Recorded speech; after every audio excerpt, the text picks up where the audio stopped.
Pakistan army का दूसरा helicopter है जो कि बडग्राम पहुंच गया है। AS550C3 इसे कहा जाता है। ये फ्रेंच मेड है, एयरबस कंपनी है जो कि आम रूटीन में जो कमर्शियल परवाज़ें हैं उसके लिए तैयारे भी तैयार करते हैं। लेकिन बहरहाल ये जो हेलीकॉप्टर है इसमें 4 लोगों की मजमूई तौर पर कैपेसिटी होती है और इसकी ज़्यादा से ज़्यादा जो रफ्तार है वो 287 किलोमीटर पर आवर की होती है और इसका जो वेट है अपना वो तकरीबन 1220 किलोग्राम है।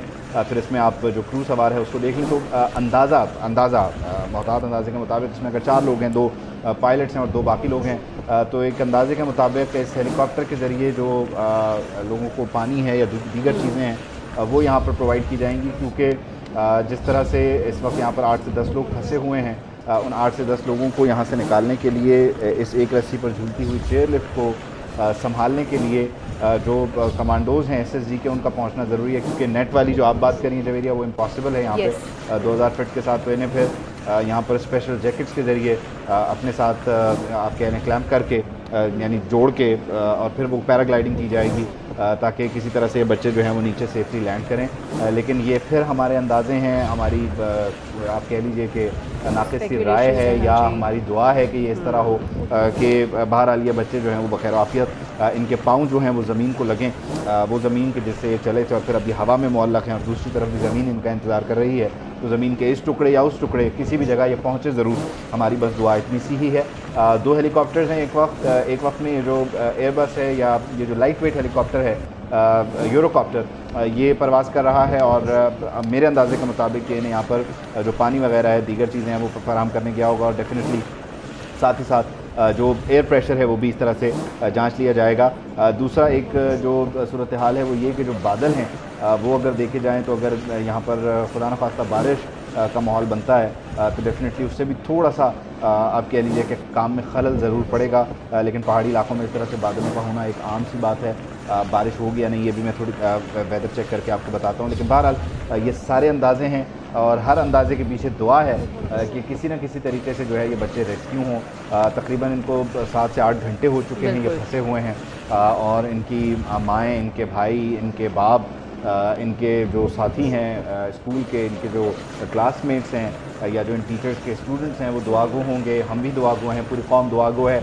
यकीनी तौर पर ये बड़ी आजमाइश है ऐसे इलाकों में रहने वालों के लिए कि सड़कों का बनना जो है वो इंतहाई इम्पॉसिबल होता है, नामुमकिन होता है। तो ऐसे में फिर ये जो मुतबादिल ज़राए हैं आमदोरफ्त के वो अडॉप्ट करते हैं। और ये जो रस्सी की आप बात कर रही हैं, जो एक रस्सी है अब इसमें कितनी स्ट्रेंथ है, ये कितना वज़न जो है वो बर्दाश्त कर सकती है। 7 से 8 घंटे से तो ये वज़न बर्दाश्त करके रखा हुआ है इसने और हम उम्मीद करते हैं कि जब तक रेस्क्यू नहीं होता ये रस्सी की मजबूती जो है वो कायम रहे और ये बच्चे और तमाम ही लोग जो कि इसमें सवार हैं वो बखैर आफियत अपने मंजिल को, अपने घरों को पहुँचें, क्योंकि उनके प्यारे उनका इंतज़ार कर रहे हैं। यहाँ पे हम देख सकते हैं कि लोगों की भी बड़ी तादाद मौजूद है। यकीनन यहाँ पे इन लोगों के लवाहिकीन भी मौजूद हैं, साथ ही साथ जो कि यहाँ पे रहने बसने वाले लोग हैं वो भी मौजूद हैं और मॉनिटर किया जा रहा है, इस ऑपरेशन को देखा जा रहा है और साथ ही साथ दुआ भी की जा रही है कि ये ऑपरेशन जो है बखैर आफियत जो है वो मुकम्मल हो जाए और ये तमाम जो लोग इस चेयरलिफ्ट में फंसे हुए हैं इनको रेस्क्यू भी कर लिया जाए। पाक आर्मी जो कि पेश है इस ऑपरेशन में, इससे पहले भी एक हेलीकॉप्टर आया जिसने जायज़ा लिया, तमाम तर इलाके का फ़ज़ाई जायज़ा लिया और उसके बाद अब हम देख रहे हैं कि एक और हेलीकॉप्टर जो कि ब्रिगेडियर रिटायर्ड वकार साहब हमारे साथ टेलीफोन लाइन पर मौजूद हैं, उनको शामिल गुफ्तगू करते हैं। ब्रिगेडियर साहब, thank you so much for your time. Definitely पूरी कौम दुआगो है इन बच्चों के लिए, नसाज़ा के लिए जो इस वक्त इस चेयरलिफ्ट में फंसे हुए हैं। जो हेलीकॉप्टर पहुँचे हैं, एक एयरबस है लाइट वेट और एक डेफिनेटली जो कन्वेंशनल हेलीकॉप्टर है जो कमांडोज को कैरी करता है वो है।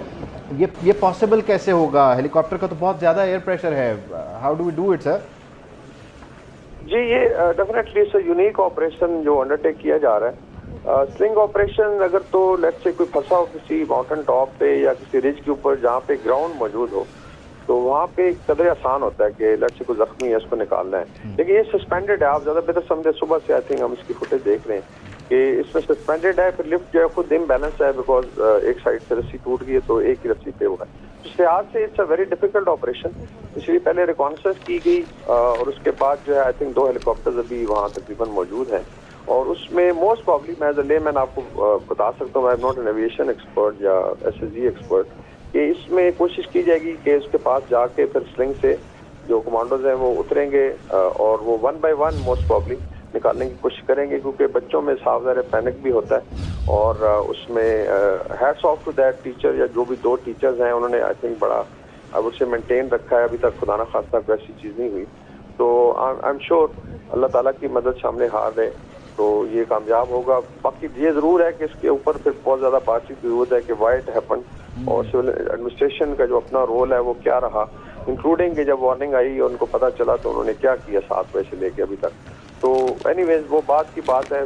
फिलहाल ये है कि इंशाल्लाह पाक आर्मी SSG अपनी जो भी सलाहियतें हैं उनको बरूकार ला के दे विल ट्राई के to make it a success.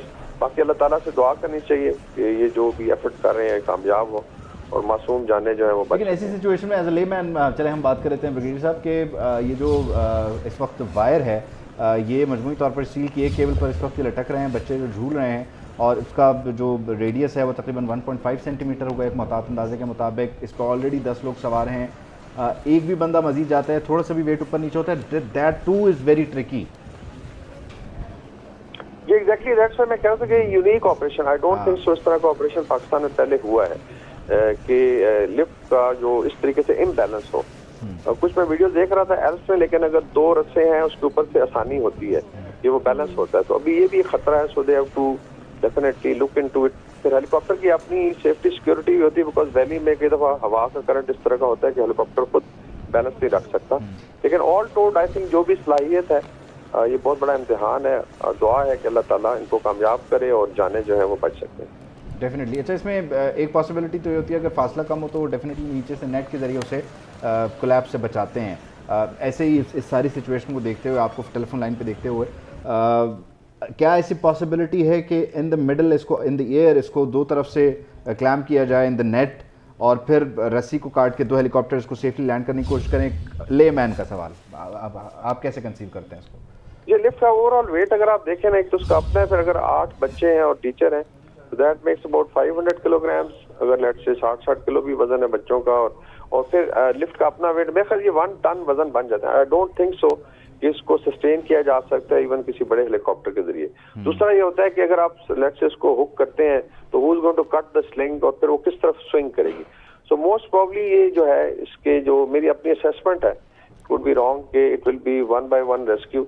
इसमें स्लिंग वाला जो कमांडोज हैं वो नजदीक आके लटक के, और उसमें डेफिनेटली बच्चों का भी और टीचर का रोल होगा कि वो पैनिक ना करें और आराम आराम से उनको निकालें। फिर साफ ज़ाहिर उसमें उनको, लेकिन बहरहाल जैसे आपने कहा बड़ा ट्रिकी ऑपरेशन है, लेट्स वेट कि किस तरह से इसको एग्जीक्यूट किया जाता है। Thank you so much for your time Waqar Hasan साहब, ब्रिगेडियर रिटायर्ड वकार हसन साहब की गुफ्तगू आपने सुनी।